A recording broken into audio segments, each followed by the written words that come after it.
Welcome back to The Dry Line, OKC's purveyor of culture. Weekly breakdowns of our sacred sports, mercurial weather, burgeoning food scene, and damn fine people. Brought to you by me. I'm your host, Ryan Fightmaster, editor-in-chief of The Dry Line. Coming up is part 2 of my dad, Robert Fightmaster, and I's conversation, where we attempt to answer the question, is OKC's past actually better than its present?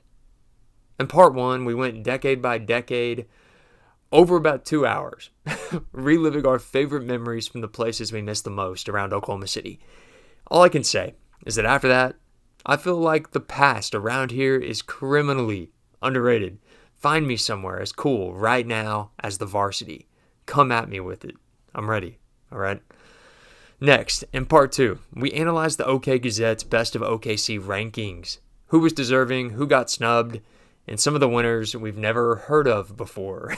We also ask each other which, if any, of the current winners would be places we'd miss in 20 years if they disappeared. I'm already getting asked when my dad will be back on the show. Soon enough. I tell you, soon enough. We've already got another walk down memory lane in the pipeline ready to go. So expect that coming out in the next couple of months. Couple notes. My dad, coming up, he mentions a taco spot that he cannot remember the name of. We looked it up afterward. It's called Tacologia in Moore on Eastern. He's been raving about this place for months. I'm very excited to try it because he does not rave about that many places. Back in part 1, both of us mentioned an Italian place on Southwestern that used to be next to Capitol Hill Florist, and the name of that place was Bella Vista. Rest in peace to the best calzones in the universe. Gotta do anything for one of those calzones. Okay, here we go. Part 2, an OK Gazette Best of OKC breakdown with my pops, Robert Fightmaster. Let's get to it. Okay, so August is when the OK Gazette drops their yearly Best of OKC awards, and this year, apparently, they received 95,000 votes. Okay. Did you vote? I did not vote. I did not vote either. So yeah, we need to fix that next year. We're believers in democracy, and we didn't even vote on the things that we talk about all the time. So that are really important to us. That is really important. So we talked beforehand and decided that we were going to look through the winners of the Best of OKC awards and then see which of the restaurants and experiences, say 20 years from now, if they were to disappear, that we'd be waxing nostalgic on. But first, there were a few surprises in there that I know you'll have an opinion about. And that told me, A, because there were surprises. 1, I really need to get out there more and try new restaurants. Or 2, there was some serious ballot stuffing going on here because I question the results. I'm going to say it right up the top. So let's run through some of these. But okay, anything right off the top you want to get to here? So the Gazette is nomination, so you have to be nominated to be up for an award. But then I think you can actually buy ads maybe on their social media pages or in their subsequent or magazines coming up to it where you can kind of boost yourself. Huh. And there's, I mean, this is a lot better than some of these other ones. Like there's some other things in the city, like best places to work. Well, basically you paid $10,000. So you get on the best CEOs, all these different little things that. No, 4 or 5 magazine just did one of those. I think this is a little more truer, but it's a popularity contest a lot of times. There's one company that I'm glad I didn't see in there. And I think it's because of politics that it did not make the list at all anymore. Huh. Under barbecue. Oh, say no more. Yeah. Say no more. Yeah.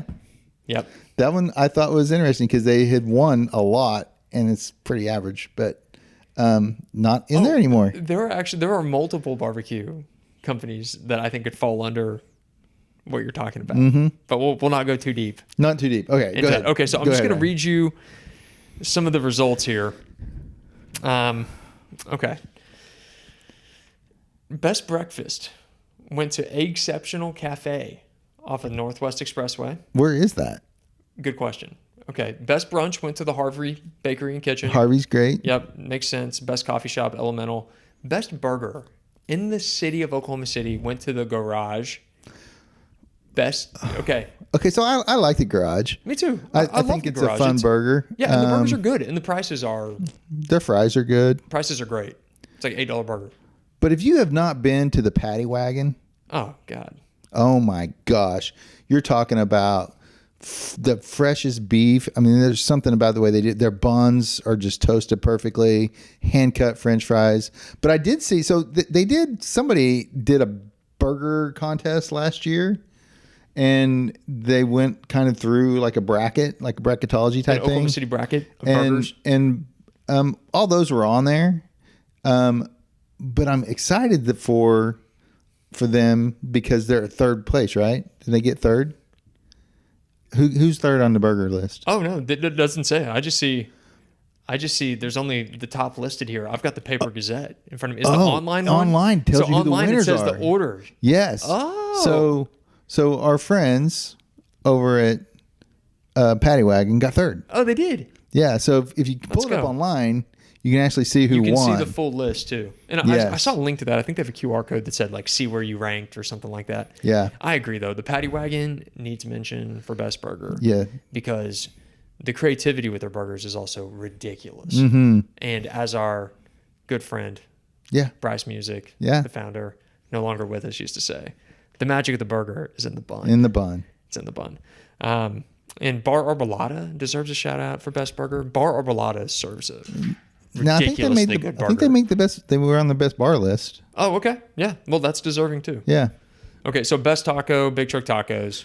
Okay, Sure. so- but you've got a place that I wanted you to shout out for best taco You talking about Taco Nation? and more. Oh, Taco Nation's ridiculous. So Taco I Nation. like Taco Nation better Taco than Big Nation Truck, didn't for make the sure. list. Weren't even nominated. I don't know, but that place is fantastic, and their service, their owner is Dude, the quality of the amazing. meat they use too in their tacos. Yeah, Taco Nation, Willard District, South Side. What's up? Fantastic. Got to go there. Yeah. Now, I wish I could tell you about this. I can't even remember the name of this taco place anymore. I may look it up real quick. We will put this in the show notes because you've been telling Yeah. me about this taco place for weeks, and so I will put it it is in the show on. notes. It's north of 12th Street, in between 12th and 27th and more on Eastern. It's in a little strip center that's got like 2 or 3 restaurants in it. And I was just kind of playing around and said best tacos and more, and boom, it popped up. I've been there twice, and it is phenomenal. I gotta look it up. We will send me the link. I will drop it in Okay, the show notes. that's cool. Okay, best sandwich shop. They put Lee's sandwiches down. Have you been to Lee's? I have been to Lee's. Lee's is a national chain. If you didn't know that, I did not know by that. the way. Whenever I was living in Orange County and working in the hospital, most people I worked with were huge fans of Lee's sandwiches. So we had Lee's sandwiches all the time in the hospital. I'm not a fan. They make a good banh mi. All right, but best sandwich shop in the city? Are you kidding? No. Okay, sorry. I mean, I like Lee's. I like there's Lee's like a 10 lot, Jersey but- Mike's. Jersey Mike's. They did get bought out by private equity though. They're owned by Blackstone now. Did you know Jersey that? Mike's is? Jersey Mike's is owned Really? by Blackstone. I know. It's really disappointing. I love Jersey Mike's. Sorry, I didn't mean to ruin your night. I gotta find a new sandwich shop. No Bite Left Behind as best sandwich shop is my winner. Is that your place? That's in the- 63rd? Yeah, in the bottom of 63rd Yeah. in what's that cross street? Kelly? Yeah. Yeah, Now, if you go to their it's website, ridiculous. their food, does it look? I haven't been there, but you've told me about it, and we were talking at work about, hey, we got to go to the sandwich shop. I pulled it up weeks ago. This is not part of this. Their food online looks like art. I don't know if it looks that way in person. It's a sandwich, so as artful as you can make a sandwich. But No Bite Left Behind, the flavor, the profile, the way they construct the sandwiches, how big they are, the portion sizes are massive, the price, the quality, that leaves nothing to be desired when it comes to sandwiches. So you got to scope it out. So Google No Bite Left Behind. It's going to be hard to describe it. It's in the bottom of an office building, but that's a hidden gem. 63rd, almost to Broadway. Their hours are very tight too. They serve breakfast only till 9:30, and then I think they serve lunch only until like 2 or something. So yeah, Google it. Okay, best barbecue, Clark's Crew. I don't Clark's think either won. one of us is Clark's surprised. won. Now, I will say that I consider myself a little bit of a barbecue guy. You are the strongest barbecue person I know. So terms of that. King's made the list. King's is great. George Hogg, been there. It didn't make it. surprisingly on the list. Is Rib Crib on the list? I think they did. I think they're on the list, but that's not a place that I like. That's probably a nod to the legacy of Rib Crib. Yeah. Being an Oklahoma company. But the best one is Edgecraft. Edgecraft. It's down in Linwood, kind of where Penn turns into Linwood. Yeah. Next to Dead People Stuff. That's the place I'm telling you we need to go. Yeah. Okay, we got to go. It is phenomenal. Edgecraft. Phenomenal. Yeah. They've got a big metal building they built, air conditioned. Lots of room to eat. They get the food out pretty timely. Just really good, well done barbecue.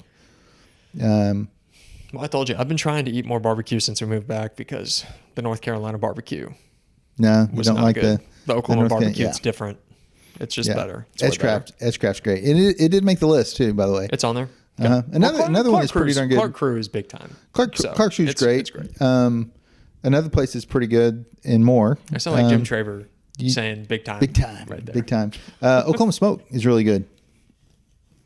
Went in the old Del Rancho and more. It's pretty darn good too. I was going to mention that earlier that I miss Del Rancho being in the old location because I don't think it's as good anymore because it's not in that old Moore location. That was a cool location. It's not the same. Del Rancho's still great, but it didn't taste the same as it used to back in that old Moore location off Main Street. Well, I will tell you that there's a line wrapped around the building now with their new location off I-35 where you can actually see it because you couldn't really see the other one. It's hard to get to because there was no exit off of Main Street there. But the one off of 12th Street, they are rocking it. Yeah, it's packed. It's off I-35. If you want to, it's a tourist destination for Oklahoma City still. Yeah. Okay, best pizza place. This was one of the ones I had circled as a shocker. Falcone's. You know they're filing for bankruptcy and closing restaurants all over the place? Did not know this. Yeah. I read that this week. That Falcone's is closing some places. So the Oklahoma ones seem to be fine. I never heard of Falcone's before until this. There used to be one right outside the movie theater in Bricktown. I don't know if it's still there. Oh, that Falcone's. Yeah, and there's one on North May. They have several. They have an ad in this. Yeah. And they have 4 locations I see. Yeah, I've never ate there. So I can't really tell you. I have some personal favorites. I like Joey's. I think that's a pretty good place, and it was not on the list. I agree. We recently discovered the Paseo in the Paseo district. What's that one called? Sauced. Yeah, sauced. They're like pepperoni. Their hot pepperoni pizza is ridiculous. And sauced. I think their pizza's great, but that little old school free arcade that they've added to the back of the bar they added. That makes it where it is a really cool place to go hang out. Cool patio. Get a beer. Hang out with the kids. Yeah. Play some Pac-Man. Yeah. Old video games. Old Walk PlayStations that you can play if you don't want to do the old school video games. It's cool. They got all the good stuff. All the good games too for free. Yeah, for free. Great arcade family games hangout. for free. And good pizza. And they've made the actual restaurant piece feel like it's a 1970s, 1980s pizza joint. That remodel is really cool. Yep. It's kind of got like Stranger Things vibes. Yeah, the way it looks in there. Yeah, but I've never been a big Empire Slice. It's never appealed to me. I'm more of a pizza purist. They do a lot of stuff with balsamic and different sauces, and to me, I'm an old Godfather's guy. Godfather's pizza was my favorite pizza growing up. I like that style of pizza. Right, And I like the thin crust. And Hall's is really good. Hall's is great. Yeah. Hall's is like the most elevated way you could make pizza in the hideaway style of pizza, I think. Well, if that makes sense. And the bread's delicious. I just like a New York style pizza probably a little bit more than that. I love the saucy Sicilian. That's like true Italian Sicilian style pizza, but still I like the saucy Sicilian a lot. Yeah. So your mom's gluten free, right? And so she raves about Hall's. That they have the best gluten-free pizza. Their quality is unquestioned. So we go there quite a bit for that. Yeah. So if you're looking for good gluten-free, my wife says Hall's. A couple of other ones of note. Best steakhouse, Cattleman's. It's a legacy selection. This drives me crazy, okay? If you Google best steaks in Oklahoma City, every single website talks about Cattleman's. I like steak a lot. You do. You like steak more than anybody I know. That's the truth. My favorite steakhouse didn't even make the list. Didn't even get nominated. Can I guess the Ranch? No, the Ranch was nominated. I was going to say the Ranch had to get nominated. Your favorite steakhouse? Bob's. Oh yeah, Bob's Chop House. Yeah, that's your spot. Bob's Chop House. In the Omni? In the Omni. But Bob's goes back for me a little bit too, because I used to work for a Dallas-based company, so we went to Bob's before Bob's was in all the Omnis throughout the country. But I think Bob's is, to me, the most elevated experience as far as the restaurant. It's the nicest restaurant, and I believe their quality is good, and I like there. I would probably rank 10 steakhouses in Oklahoma City over Cattleman's. Now, Cattleman's is neat. It's neat. It's in the stockyards. But if I'm going to go out and get a steak, I want a really, really good steak. And I'm always surprised that that's the place. And I don't know, like we travel quite a bit and we look up these restaurants, and I probably go to places like a Cattleman's because it's on the list, and all the locals are like, yeah, we don't go there. We go someplace else. Google sends you the most popular places. So I'm sure that people go there, and I hope they're not disappointed when they come here and go, this is what Oklahoma City steak is, because we have the Ranch, Broadway 10, Mickey Mantle's, Stock and Bond, Red Prime, Mahogany, Signature Grill up in Edmond. Symmetry is another one too. That's listed as best restaurant in the city. Symmetry. I was going to ask you if you've been there, because I have not been to Symmetry. I've been there. It feels a little Vegas-y. It's kind of. I liked it. I enjoyed it. I thought they're it's a higher end restaurant. Classic high end steakhouse seafood concept. Cool bar. It's on the edge of Nichols Hill, so it's kind of an interesting location. Kind of tucked in that little shopping center off of Penn and Britain. Yeah, between just south of the Village and Cassidy. Yeah, exactly. Best new restaurant, Mott. Yes. Best chef, Kevin Lee. Not surprising. He's hot. He's everywhere. The guy's everywhere. I've seen him a couple of times on the Food Network. He's now got like a little bit of a YouTube channel thing going on. He went and visited another restaurant by Stephanie, Joey Fowler's sister. Oh, so she's got that sweet shop on Western that she won on one of the Food Network challenges or TV shows. So he was visiting her restaurant the other day. So I like the fact that he's really embracing Oklahoma City. He's an ambassador to our city, man. But he reps some our stuff city. going in other places. He's got stuff going in Austin now. Really? Yeah. So hopefully we get to keep Kevin Lee, because he's got some cool stuff going. I hope so too. And I am rooting for Mott. I expressed my misgivings about Mott. I'm the one that sold you on Mott. I was blown away by Mott because of what I ordered. Mott, there were several things that blew me away at Mott. We don't have to go all the way into the Mott breakdown. Yeah. I love what they're doing. I just thought if you're going to be a steakhouse, you got to have steak that hits better than your steak does. Yeah. But everything else on their menu, all the Korean food was, oh my God, so good. But I'm rooting for Mott, no doubt. And Kevin Lee's awesome. So did he end up winning that? I don't know. Guy Fieri I haven't competition, seen. I haven't grocery seen games thing. He won the first two ones that I've been able to see. He was in the Final Four, I think. So I haven't seen it past that. Okay. Any other ones here? Best Italian restaurant is Piatto Italian Kitchen. Do you know what that is?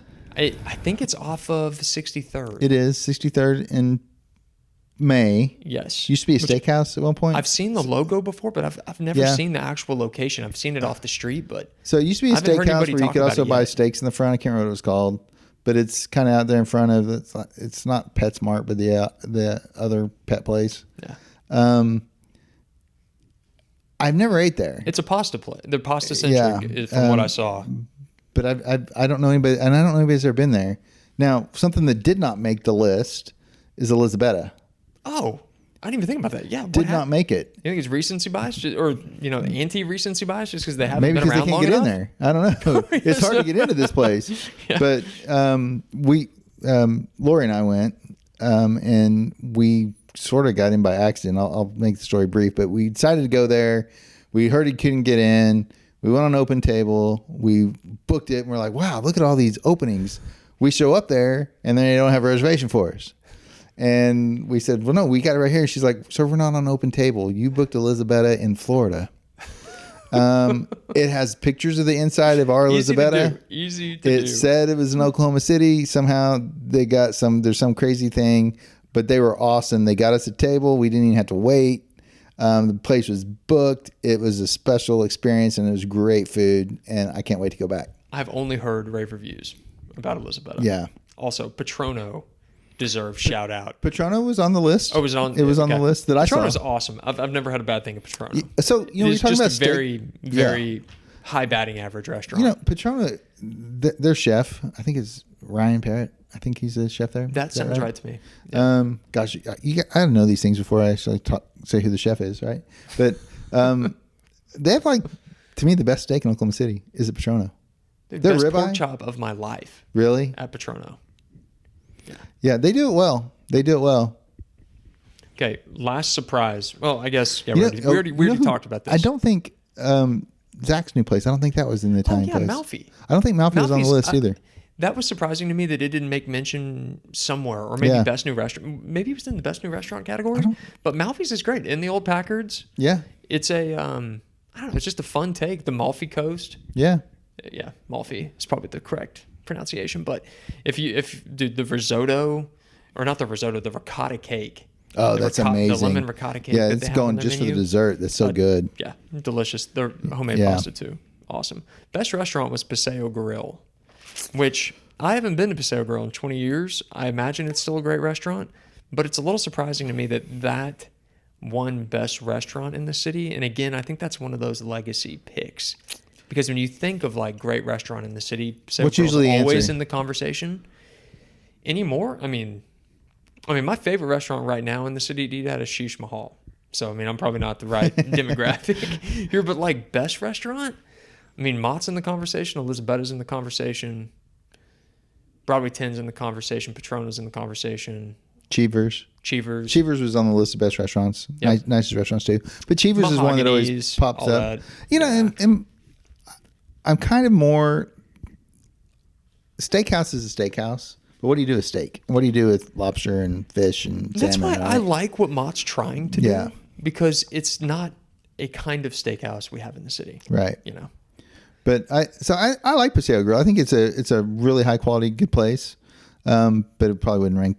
I probably wouldn't even nominated it. I would have probably went with Frida's, maybe. Frida's. I like Frida's a lot. Frida's is amazing. Again, I think it's original. Southwestern concept thing we don't have. Yep. Okay. Oh, I know you're a big fan of the zoo. Any thoughts about the OKC Zoo being voted as the best spot to go on a first date in the city? Oh, I think that'd be a great place to take a date. I thought that was pretty ridiculous. Like I said, my first date with your mom was at a baseball game. But I don't know. I wouldn't even think about taking a date to the zoo on the first one. It's an expensive first date. Pretty expensive. And what if it doesn't go well and you're way deep into the zoo and you got to walk out together? And at least in a movie, if it's the first date, you can just be quiet and watch the movie, or dinner you eat. But yeah, the zoo's like a place you go with kids. And maybe they do have some stuff at night where you can do like wine and sip while you're walking. Zoo Brew is coming up. Zoo Brew? We got to go to that. At the zoo last weekend of September. Let's go. So I would like to go to that. We'll make that a thing. Last thing on these before we talk about and try to ask, or before we ask the final question of the podcast, I think it's awesome the Super Cow Win got voted the best grocer in the city. Is that the that's who won on Super Cow Win off of that's funny. Yeah, in the Asian district. Yeah, OKC knows what's up. Okay, so of these experiences, of these places in the best of OKC list, any of these that you think that you're going to miss if they were to disappear in 20 years? There's really only two. That's where I'm at too. We talked about Cattleman's. If it was gone, I think that I mean, again, it's not a place that I think of going. You can't replace the history of Cattleman's. You can't replace the history. You can't replace the memories that people have had. And the other one would be Flips. Oh, yeah. Flips was nominated, I think, for Best Italian. Flips, but it was nominated. Yeah. Flips is just a unique place, from the funny little musty smell when you walk in, to their tablecloths, to the quirky bar. It's just a neat place, and you can't, that pie-shaped location that it sits in. No doubt. It's just a great place. So Flips to me would be one that if it was gone, I'd miss it. And Cattleman's. What would you miss? I threw in Red Rock Canyon Grill because of its location on the lake. Oh, yeah. And Red Rock, the Hal Smith restaurants, I know they've sold, as you told me that, right? Is that true? Somebody told me that, but I haven't been able to verify it. I haven't been able to verify that from the record. That's something I need to do more research on. So Red Rock Canyon Grill, Yeah, it's just the location and the proximity to the lake. Well, and you can't beat it like on a Thursday, Friday night or whatever when they do the live music, because they get that outdoor bar. People come in with their lawn chairs and hang out and listen to music and have a drink. And there's not a whole lot of places in Oklahoma City that you can replicate that with the Sunset. Nope. And I don't think anybody could do it as well as they do there, because people have tried. They're not the only restaurant concept on Lake Hefner. No, but they're the only ones that have been there that long. Yeah. And it's still a really nice restaurant. But the only one that I would add is Sushi Nico. Oh, I love, yeah. That's my favorite sushi place. So it's my favorite sushi place. I feel like we've tried most of the sushi places in the city at this point, and it's still just the best. Pretty much. It's really funny. It's Oklahoma sushi. It's kind of like Hall's. Hall's is Oklahoma pizza. I feel like Sushi Nico is Oklahoma sushi. Yeah. And it just works here. So the comment that I always get is somebody's asked me what my favorite sushi place is. I say Sushi Nico. And they'll go, that's so expensive. It's sushi.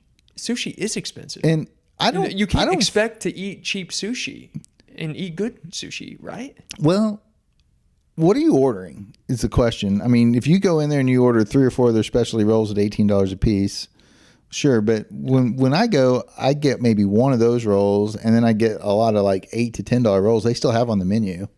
The Hawaiian roll, it's got a little macadamia nut in it. It's crunchy. The caterpillar. There's a couple other ones. Grasshopper. We get those along with some higher tech roll, and it's not. I don't feel it's expensive, and sushi's expensive. I mean, think about it.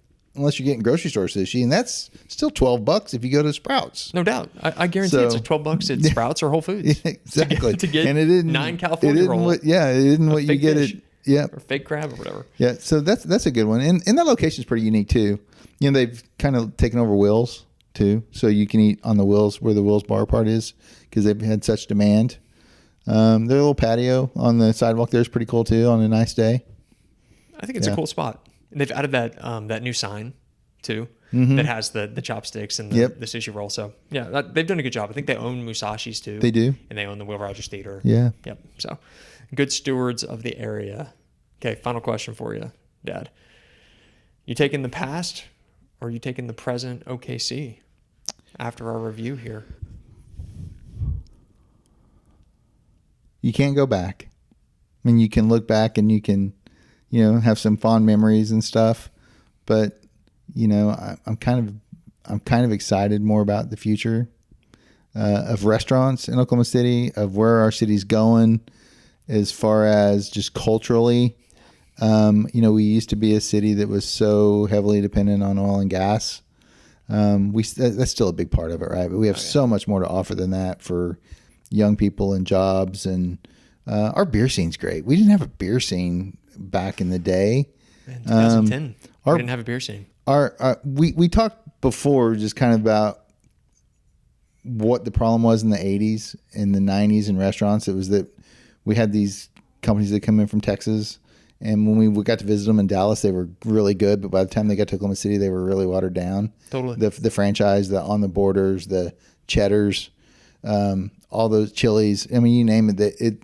Bennigan's was a great one at one point, and then it kind of went felt like away. we were getting sloppy seconds out of Dallas's food scene throughout my childhood. Yeah, and so what I like today about our restaurants is that we have so many locally owned restaurants that have a that are doing Oklahoma something unique. Feel they do to them, like Sedalia's. Oh, Sedalia's is such a cool place. You got me a gift certificate there. It was amazing. It's hard to get into, and that is like this tells you that if you do good food, you can do it from anywhere, because that is probably one of the worst locations you could think of as far as it doesn't look like a restaurant. Nope. It's not in a happening real part of town, but you can't get in there on the weekends because they do it right. They're good people. Really quality ingredients. Yeah, best oysters in the city right there, Sedalia's. Oh, without question. Only place I would eat oysters in the city at. Yeah. And feel like I could go home. Maybe Pearls. Yeah, Pearls too. Pearls too, of course. Yeah. We didn't talk about bars, and I got one that you and I both love that we didn't talk about. So are there any other, what's your favorite bar in Oklahoma City? The Powerhouse. The Powerhouse did not make the list of favorite bars. Dad, I'm glad you said that. That is the biggest snub on these rankings. I love the Bunker Club. The Bunker Club is a great dive bar, But we're talking about the Powerhouse here. I mean, the Powerhouse and the Bunker Club. And best Are you patio. kidding me? It's a great patio too. It is. God, the Powerhouse is like. It's so unique. You feel like you're in It some needs like little a small national town in monument Arizona or or New something. Mexico or something in the desert, and great drinks, cool atmosphere, cool outside area. It's so casual. I mean, you can sit down in there around a candle at night in the winter on the inside and have like an intimate drink with your significant other, or you can have like a catch up with like 10 of your buddies out back on a summer night. And they've always got live music going. Just love that place. It's cool. And again, another district that I'm always rooting for is that farmers market district area. I know the Loaded Bowl just went out, but I don't know. There's some good stuff happening down there. Yeah. Urban Agrarian still kicking. So yeah, rooting for that area always. Any other things? Any other locations that did we hit? Mexican restaurants. We talked about Nino's earlier, but Best Mexican restaurant was Cholinos. I used to love Cholinos because I love the beer. The schooner beer, the lime with salt and lime. And then I also always loved their fried jalapenos that you could get. In the Cholinos location off of Robinson. That was epic. That was the cool place. I mean, it was the best. I don't know if it's still there. Is it still there? I think it's gone. I think I drove by and it's gone. Where are the Cholinos? Because there's not a Cholinos on the canal anymore either. No. That one's gone. I still think the one by Capitol Hill is still there. Capitol Hill. I think there's one on South 89th Street in Western. That one's still there. I just drove past that one the other day. So yeah, it's there. There used to be one on May Avenue. I used to go to that one when I worked a little further south on the north side. So I think that one's still there. But there's not quite as many. I think they kind of probably overexpanded a little bit. I also think that maybe some of them might have been owned by one family member and some by the other. But Cholinos was my go-to for a while. But I'm kind of over that style of Mexican food. Cholinos, Ted's, Alfredo's, yes, Hidalgo's, yeah, Chewy's. It's all the same, right? It all feels the same. It's all Tex-Mex. So there's a new place that I tried. I told you about it. Kind of stumbled across. I met somebody for coffee one morning, and is right next door to it. And El Coyote El Coyote. Yeah. Have you got to go there yet? I can't believe we didn't talk about it. I'm glad we hung on to talk about this. So I know I've walked past it a bunch of times because my favorite coffee shop, Zero Tolerance, is like right next door, and I've wanted to go to El Coyote. Well, that's where I met the guy for coffee, right? Yeah. And so I was like, I'd heard about El Coyote because it's the same. Off Britton Road. Off of Britton Road and the Britton Western. Road reimagining district that's happening. So I parked in the parking lot next to it, and I look up and I'm like, is that a patio? It had this like metal gate. And I look inside there and there's a tree with tables around it. So it basically shades the whole patio, an outdoor fireplace. And I was like, I got to go to this place. So I ended up going for lunch that day. And the coolest bar part of the restaurant I've seen in a long time in a restaurant. They captured everything. They got a fireplace in there. They've got all this really cool exposed wood.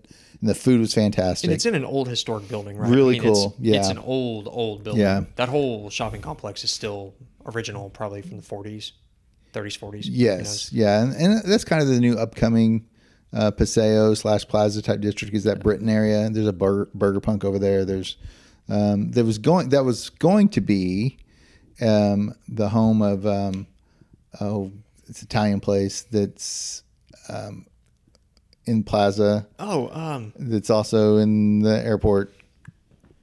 And I can't think of it. Osteria. Osteria. So it's supposed to be Osteria. And the owner of Osteria pivoted to El Coyote. Smart. El Coyote is such a good fit right there. I don't think an Italian concept in that area would have worked. I don't think so either. It needs to be. I think El Coyote is like taking advantage of the grunge. Yeah. Like there's a cool punk rock feeling to that area right now. Yeah. Kind of like how the Plaza District had. Right. Initially, I think the Plaza has metamorphosed into something totally different now. Totally It's still different. a great place to hang out, but I think there's some of that there. And there is a resurgence happening in Capitol Hill. That's what I've heard. It's going to be really interesting to see how that all works out. And it seems to be locally generated, not outside investors. Right. So they're going to take advantage of what Capitol Hill is right now and try to grow from within. So I'm excited about that too. So me and you, we are going to El Coyote next and Edgecraft. Okay. That's what I have down. Let's do it. Okay. What are you doing Thursday? Just see you there. All right. Lunch at El Coyote. All right, Dad. Thank you This is for fun. joining me. We This is will fun. do this again soon in another breakdown of some food related thing. I just appreciate you taking the time. Sure. Memory lane. We need to start a little food tour. I think I mentioned this one time that there used to be a website called Eat Around OKC, and it had the top ranking of the 100 best restaurants. And a guy from work and I used to. It doesn't exist anymore? Is It's it gone. down? It was a free website. It's gone? It's gone. like not even up anymore? God. But they had their top ranking in the restaurants, and so I would try to go to all of them with this guy from work. And but they had this thing they called the Shady Restaurant of the Month, and it was a place that from the outside you wouldn't go in there. Yeah. And I learned about the best tamale place in Oklahoma City there, Tamales El Patio. I learned about Tacoville there. Went there. They had all kinds of cool places. So we need to find some restaurants like that to go try out. We've done our time with the chains.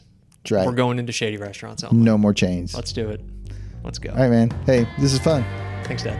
All right. See ya. If you enjoyed this episode of The Dry Line, please take a second and drop us a review on Apple Podcasts, Spotify, YouTube, anywhere that you podcast. Each podcast is now available in HD video on YouTube and also on Spotify. Like, subscribe, and share our show with anyone who loves this strangely endearing crossroads on the prairie that we call home. Also, hope y'all enjoyed those precious hours of cooler temperatures on Friday afternoon. They got incinerated real quick, didn't they? Until next time, you'll know where to find us. At the Powerhouse. Oh, Oklahoma, where the wind comes sweeping down the plains. Oh, God.